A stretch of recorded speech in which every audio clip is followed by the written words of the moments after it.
Bonjour, bienvenue sur le plateau d'ABC Doc. Je m'appelle Jean-Paul Fermand, je travaille à l'hôpital Saint-Louis à Paris et je suis accompagné aujourd'hui de Karim Belladj qui travaille à l'hôpital Henri Mondor à Créteil et de M. Bernard Delcourt qui est le président de l'association des malades ayant un myélome, association qui s'appelle l'AF3M. Notre propos aujourd'hui, c'est de vous parler des gammapathies monoclonales et plus particulièrement de la principale d'entre elles, une maladie qui s'appelle le myélome. Alors pour rentrer dans le sujet, je crois qu'il faut donner quelques éléments concernant le fonctionnement du système immunitaire. Le système immunitaire, c'est le système qui nous permet de nous défendre contre l'étranger et en particulier contre les infections, contre les agents infectieux. Et ce système immunitaire, il utilise un moyen principal qui est de fabriquer des protéines crochets.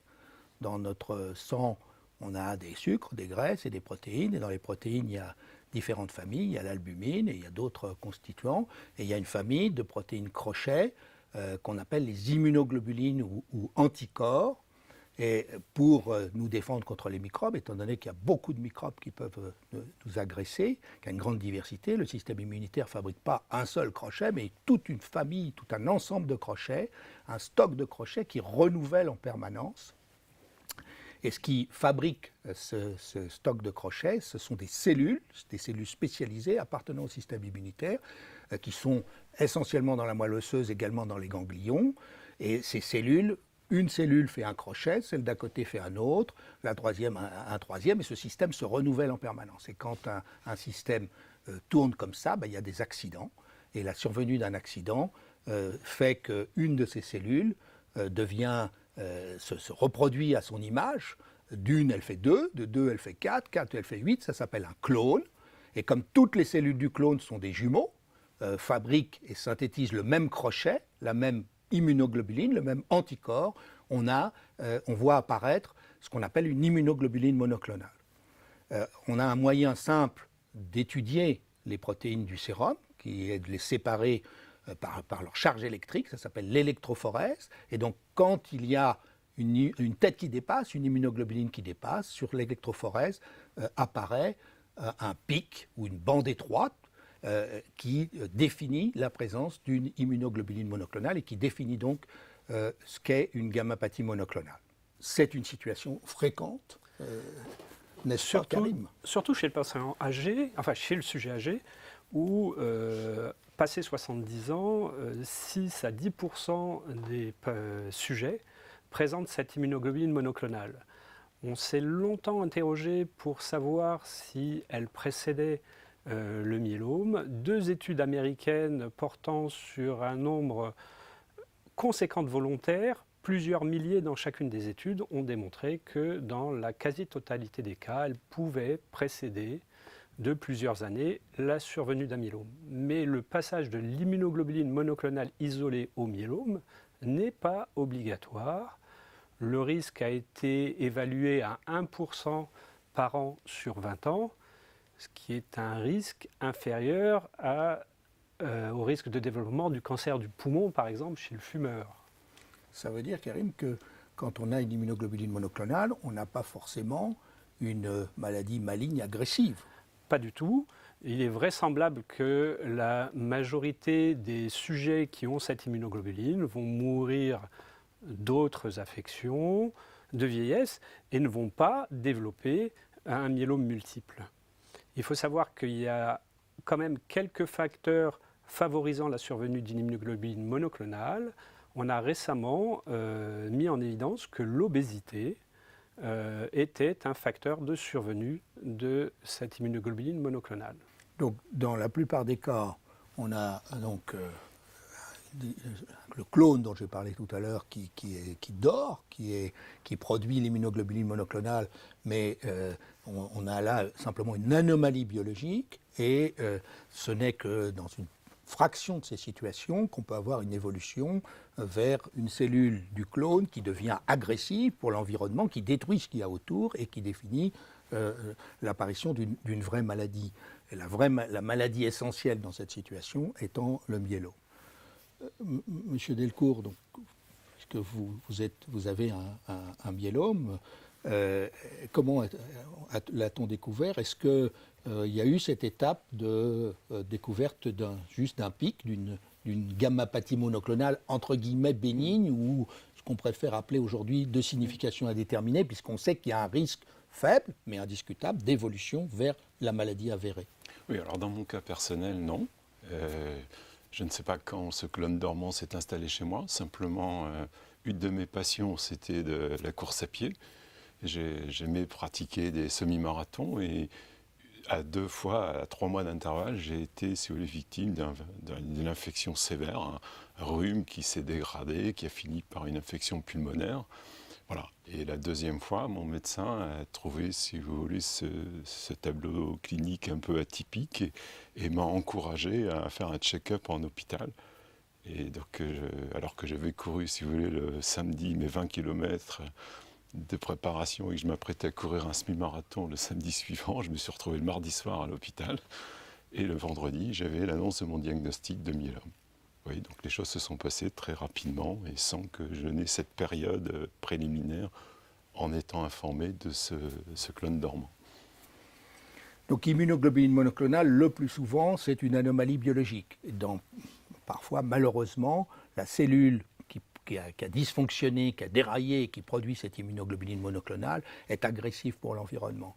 Et dans le cas du myélome, cette cellule s'installe dans la moelle osseuse, où elle crée les conditions pour favoriser son développement, sa survie, sa multiplication, où elle freine tout ce qui est autour. Et ce qui est autour, la moelle osseuse, c'est le centre de fabrication des cellules du sang, en particulier des globules rouges. Donc elle entraîne une anémie, où elle diminue également le fonctionnement des autres cellules du système immunitaire, d'où un déficit de défense contre les infections, et où elle déséquilibre l'équilibre normal entre la fabrication de l'os par une cellule qu'on appelle l'ostéoblaste et la destruction de l'os par une autre cellule qu'on appelle l'ostéoclaste, aboutissant à créer des vrais trous dans l'os, une destruction osseuse qui caractérise les lésions que l'on observe au cours du myélome, lésions qui se voient au niveau du crâne, qui se voient au niveau des os longs, qui peuvent aboutir à des fractures, qui peuvent aboutir à également, si la cellule sort de son cadre osseux, à comprimer ce qui est autour et en particulier à des complications neurologiques potentiellement graves. Ce développement de cette cellule peut également entraîner des complications rénales, mais avant cela, peut-être que cette mise en place montre les différents symptômes de la maladie. Alors, le maître symptôme, le symptôme le plus fréquent, c'est la douleur. C'est essentiellement une douleur osseuse, plus particulièrement du squelette axial, la colonne vertébrale, les côtes, le bassin. À côté de ce symptôme, comme l'a dit monsieur, les circonstances inaugurales peuvent être un syndrome infectieux, et notamment des infections respiratoires. Et dans certains cas, il peut s'agir de complications rénales, d'insuffisance rénale ou de complications neurologiques. Il faut savoir que l'élimination des chaînes légères des immunoglobulines peut, dans certaines conditions, être perturbée par leur précipitation, et il y a des facteurs qui conduisent à la précipitation qui sont la déshydratation, la diminution du flux rénal, l'élimination rénale. Et il faut savoir qu'il y a certains médicaments qui concourent à diminuer l'élimination rénale. Ce sont les inflammatoires non stéroïdiens notamment, et il est fréquent que chez un sujet âgé qui se plaint de douleurs osseuses, on ait tendance à avoir recours à ces médicaments. Donc il faut être très vigilant sur des douleurs nouvelles, importantes, et ne pas donner de façon systématique d'anti-inflammatoires en se disant on est peut-être devant de l'arthrose. Et ça, c'est important de ne pas avoir de recours systématique aux anti-inflammatoires non stéroïdiens qui peuvent donner des complications rénales dans cet état particulier. Donc, douleur, il y a aussi la fatigue et l'essoufflement, symptômes liés à l'anémie. Pardon, peut-être, oui, M. Delcourt, vous souhaitez... Je vous remercie. que j'étais, Que malheureusement. vous étiez? Donc c'est vrai qu'en vous entendant expliquer de façon très claire, voilà, il y a 2 mots-clés qui sont pour moi, pour le malade, qui sont fatigue et douleur.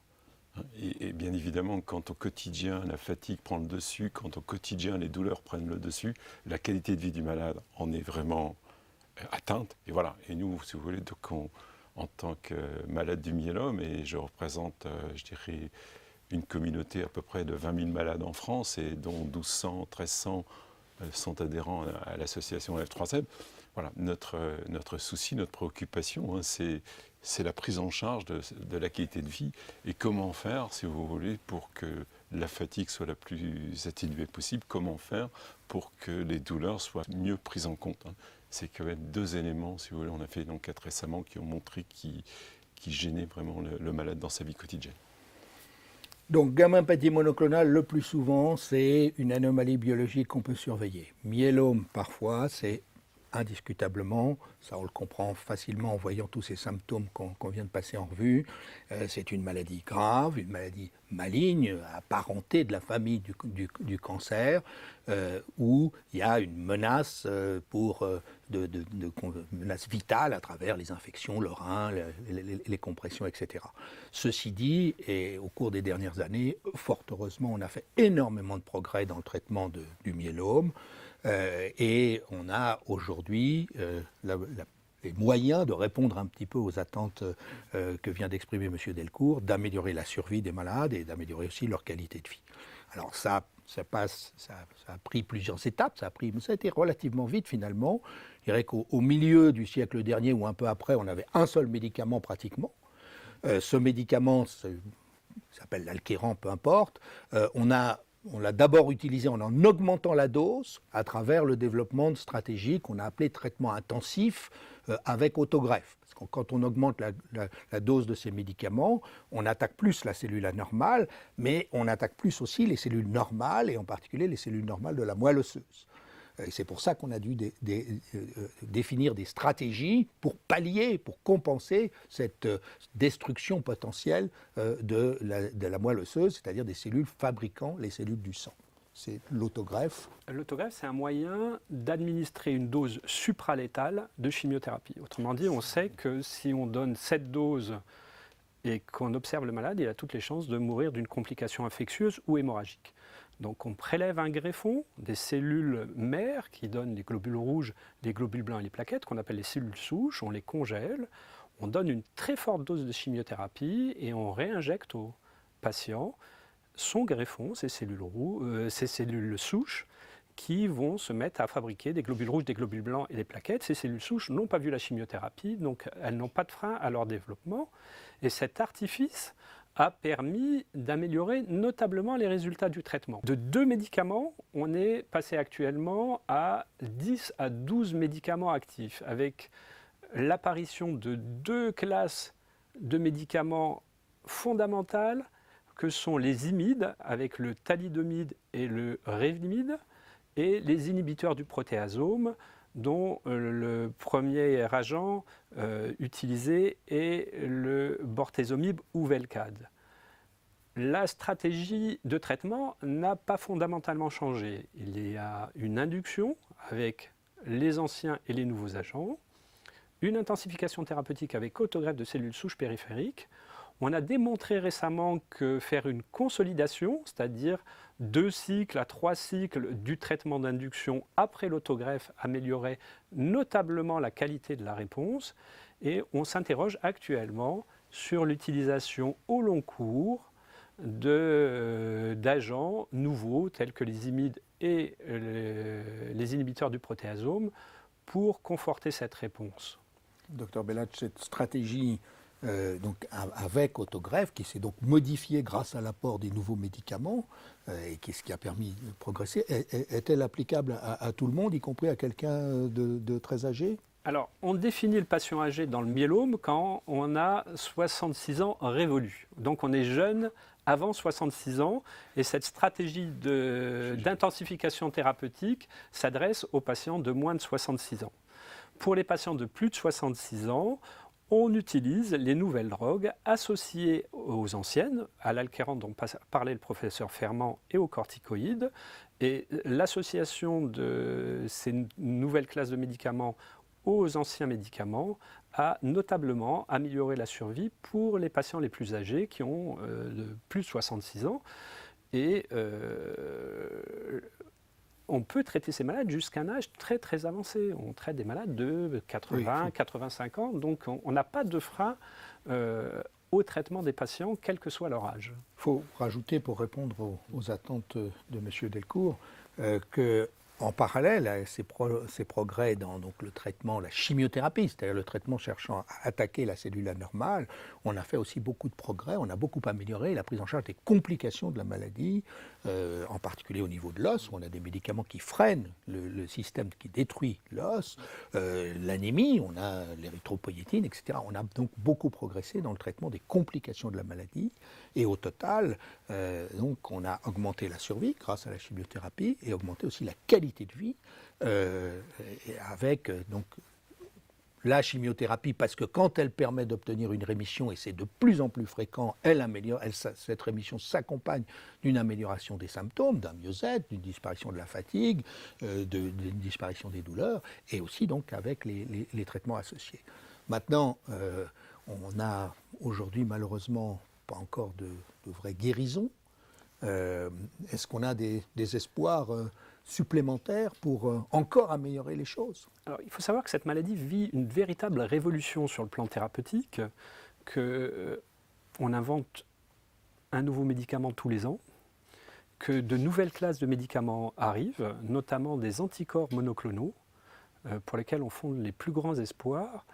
Et le challenge, s'il n'est pas de guérir les malades, est de chroniciser la maladie, au même titre que le diabète, qu'on n'arrive pas à guérir, et faire que le malade meure un jour, le plus tardivement possible, d'autre chose que de son myélome.